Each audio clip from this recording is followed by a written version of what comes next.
ముఖ్యంగా ఈ 5 సంవత్సరాల కాలం ఇది హాలిడే కాదు ఎవరికి. ఎమ్మెల్యే మన ముఖ్యమంత్రి గారు కూడా చెప్తా ఉన్నారు, ట్రాఫిక్ జామ్స్ ఎంతసేపు జరుగుతున్నాయి, ఈ ప్రోటోకాల్స్ ప్రకారం సెక్యూరిటీ హ్యాజర్డ్స్లో ఎంతసేపు ట్రాఫిక్ నాపుతున్నారు, ఒక 2-3 నిమిషాల మించి ప్రజలు ఇబ్బంది పడకూడదని పదే స్పష్టంగా చెప్తా ఉన్నారు. అలాగే మన ఎస్కార్ట్ సెక్యూరిటీ వల్ల సామాన్య ప్రజలు ఇబ్బంది పడకూడదని మాకు దృష్టికి తీసుకొచ్చారు. ఖచ్చితంగా దాన్ని మా కింద అధికార యంత్రాంగాన్ని మొత్తానికి తెలియజేశాను సార్. అలాగే ఈరోజు మనకున్నది భవిష్యత్తు బాధ్యత. ఇది కేవలం ఈ హౌస్లో ఉన్న వ్యక్తులకే కాదు అధ్యక్ష, ఇంక్లూడింగ్ బ్యూరోక్రాట్స్కి. గత ప్రభుత్వం చాలా అవుట్రైట్ తప్పులు చేస్తూ ఉంటే కూడా బ్యూరోక్రసీ చాలా వరకు చాలా నిర్లిప్తంగా ఉండిపోయారు అధ్యక్ష. ఒక్క ఐఏఎస్ అధికారి ఏసార్లు రివ్యూ చేసిన ఒక్క ఐఏఎస్ అధికారి పేరు చెప్తా ఉంటారు. ఈ రోజున ఐఏఎస్ అధికారి ఏ శిక్ష పడకుండా వెళ్ళిపోయాడు. ఇలాంటి పరిస్థితులు జరుగుతూ ఉన్నాయి. So bureaucracy also has to take responsibility. And of course media ఏ సమస్యని హైలైట్ చేయాలి, ఏ సమస్యని హైలైట్ చేయకూడదు, ఏది ప్రజలకు అవసరం అనేది మీడియా మీద కూడా బాధ్యత ఉంది అధ్యక్ష.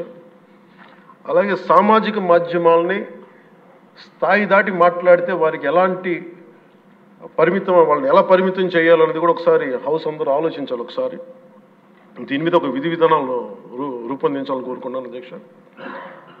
అలాగే ముఖ్యంగా ఇక సభలో ఉన్న మా సహచర ఎమ్మెల్యేలు, గౌరవ ముఖ్యమంత్రి గారు, మేమందరం కూడా వీఆర్ ఆల్ కమిటెడ్ సార్.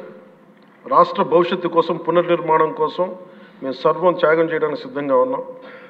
తప్పులు జరిగితే వ్యక్తులు తప్పులు అవుతాయి కానీ పార్టీలు తప్పులు అవ్వం. సో ముగింపు వాక్యాలుగా అధ్యక్ష, కవి సామ్రాట్ శ్రీ విశ్వనాథ్ సత్యనారాయణ గారు చెప్పిన మాట ఒకటి అధ్యక్ష, అన్ని అనర్థాలకి మూలం మానవ ప్రవృత్తి హేతువు కానీ, వాని జాతి కానీ, కులం కానీ, మతం కానీ, ప్రాంతం కానీ కాదు. వ్యక్తులు చేసిన తప్పుల్ని దయచేసి వ్యక్తులకే ఆపాదించాల అధ్యక్ష, పార్టీలకు కాదు. అలాగే ఈ క్రమంలో తప్పులు చేస్తే విధి నీతిలో ఒకటి చెప్తారు, ఒక గ్రామం కోసం ఒక కుటుంబాన్ని, ఒక కుటుంబం కోసం ఒక గ్రామం కోసం ఒక కుటుంబాన్ని, ఒక రాజ్యం కోసం ఒక గ్రామాన్ని వదులుకోక తప్పదు. అలాగే నాలాంటి వాడు కూడా తప్పులు చేసిన అధ్యక్ష చాలా నిస్సందేహంగా నాలాంటి వాడిని కూడా శిక్షించాలి అధ్యక్ష. అలాంటి బలమైన సంకేతం ప్రజలకు పంపించాలి అధ్యక్ష.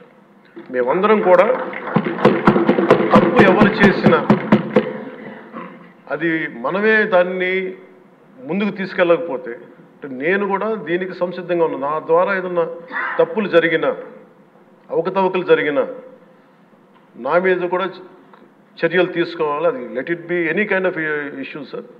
అది నేను నా వంతుగా నేను మీకు తెలియజేస్తున్నాను. I will be liable if I do any mistake as I uphold this as long as I hold this responsibility. అందుకని అందరం కూడా మేము దీన్ని స్ఫూర్తిగా తీసుకొని గౌరవ ముఖ్యమంత్రి శ్రీ చంద్రబాబు గారికి మీ అపారమైన